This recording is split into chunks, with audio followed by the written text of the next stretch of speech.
to meet you. So if you want to meet me and me want to meet you, you know what I'm saying? All right, cool. I'm getting weird. Let's do this. I second that. Oh, be so sweet. Everything I catch you bring, it brightens my day. Every time I catch you, it brightens my day. That's what I'm assuming that says, and I appreciate that. All right, puzzles.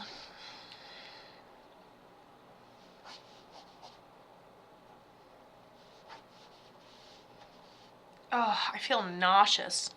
Oh, wait. I gotta make sure I'm recording. Okay. Also gotta make sure I'm on the book one. Okay.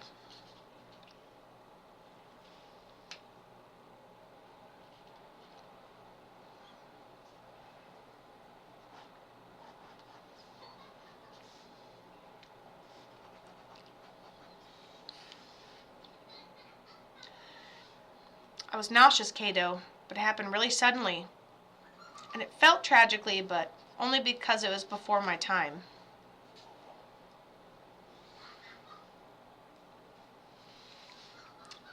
Kind of has like heart attack at a young age vibes.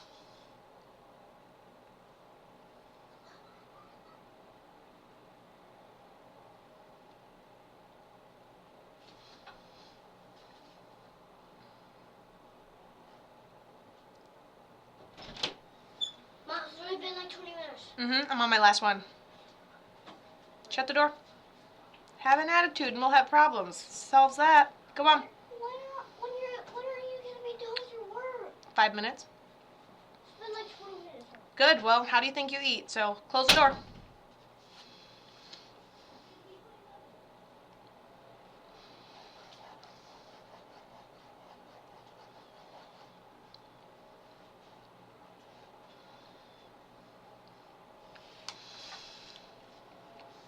Right? Hold on.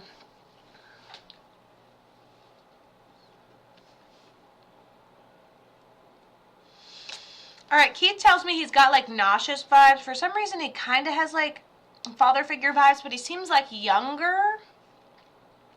He has the vibe when he says before his time, like let's say having a heart attack at 40 and dying is young. Her whole personality changes in readings. Yep, it adapts to who I'm reading. It adapts to the spirit, yeah. I feel like I'm a different person for a minute. I know it sounds weird and I probably shouldn't say that, but I feel like I'm from a different, like, I feel like I'm not here.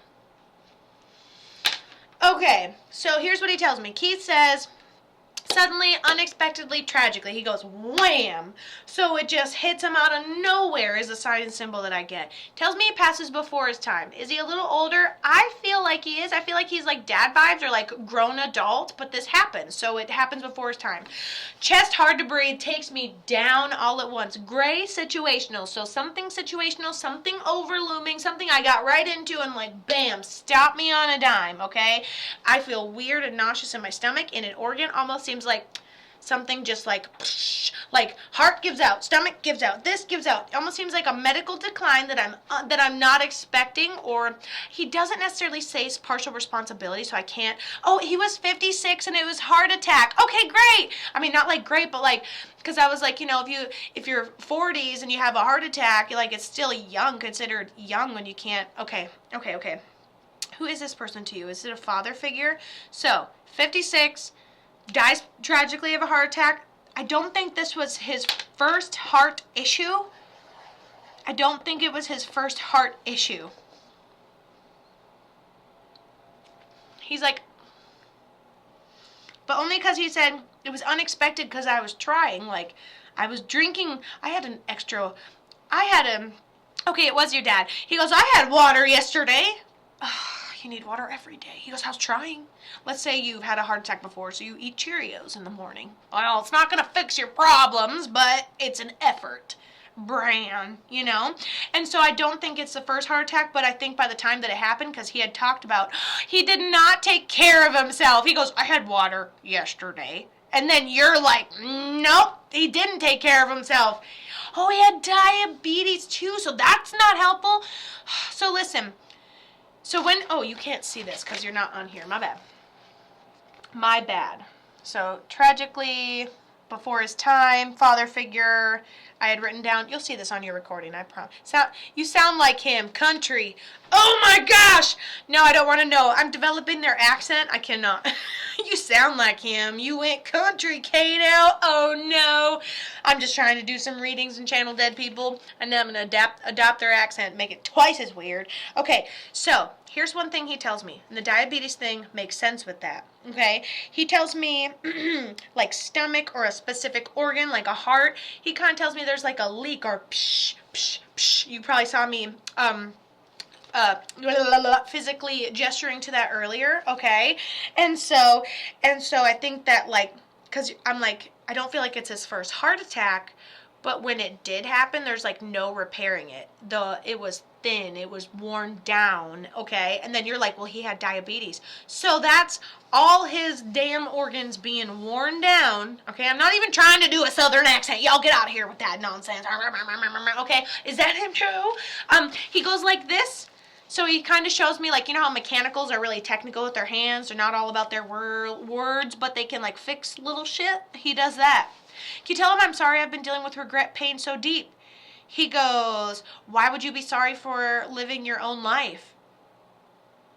He always fidgets. He goes, you guys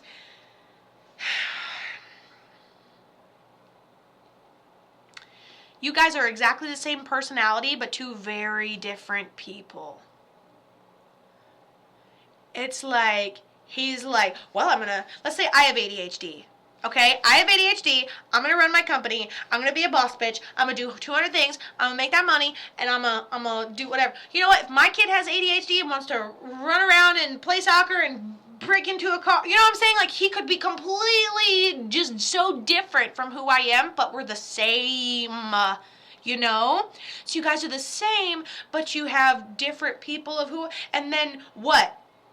What? You feel like you didn't meet his expectation. He didn't really have a lot of expectations. Plus, he had a father abandonment, so he didn't know how to necessarily like process his emotional aspect of it when you were going through your stuff. So honestly, I feel like you need to live up to his expectations, but he doesn't really have any. He's still trying to live up to his dad's expectations and doesn't have a dad. Yeah, and then there you are. I had father abandonment. So looks like we're talking about the same thing. He goes, so you got abandoned by your father, expect it to not affect you. You become exactly who you are, and then you're nervous you can't hold up to my expectations. Okay, well, guess what? So I'm in the middle of reading this book. It's called Absent Father Syndrome, okay? And it had this very beautiful quote in it, and it said, you don't have to earn your mother's love, but you do have to earn your father's, okay? And you feel like you didn't earn it. It means you didn't have to earn your mom's. Might not have been perfect, but you didn't have to fucking earn it, did ya? But you have to earn your father's, and you feel like you failed because you didn't earn it. Well, then we go back to your father on the other side, completely admitting that he has father abandonment issues. How is he going to handle not only his own problem, but how is he going to see it when he creates his own problem? My last words to him was, you're dead to me, and never forgave him. I don't think it requires forgiveness.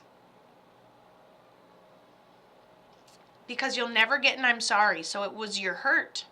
So he was your hurt. He hurt you because of how he hurt. It's called a generational curse. And most likely, and I'm not saying it's destined to happen or whatever, unless you have defied the odds, most likely you will potentially choose a male or have a child with a male that may also have abandonment tendencies because you are unhealed. I thought I had a long time because he was so young. He needs who was the other one that came through and was like, it was the one that, I've been here a lot. It was Andy with Felicia, and he's like, I was the parent. I need to take responsibility. You guys may have been two humans. You're right. You guys may have been two humans, but biologically, he was not your equal. And biologically, as a parent, you have responsibilities. You not fulfilling those responsibilities is on you. You ran out of time. You thought you'd have more time to chat with him, talk to him about it, make amends. Irritates me for you. Absolutely irritates you. That's not even your responsibility. He should have turned his ass around and come back. You're right. I needed him so bad and he was never there. If you have Spotify, I would recommend this book. It's basically just full of a bunch of cool, like, it's not cool, but like meaningful stories and quotes and like understanding what absent father syndrome is. And it's a constant need to like yearn for it or be guided or be parented. Me and you both, like, you're not the only one, okay? And I know you needed him so bad and he was never there. And I think that psychologically you're okay and not as completely effed as you could be, to be very honest and very blunt with you. But at the end of the day, it was his responsibility to mend that before he left. So you can't take all that responsibility for sure. And that's why it was tragic to you, because you didn't know if he forgave you. He forgives you. I'm going to read it for sure. I would recommend. It's an audiobook, but still, it's only a few hours. I would highly recommend. All right, that's what I got for everybody. So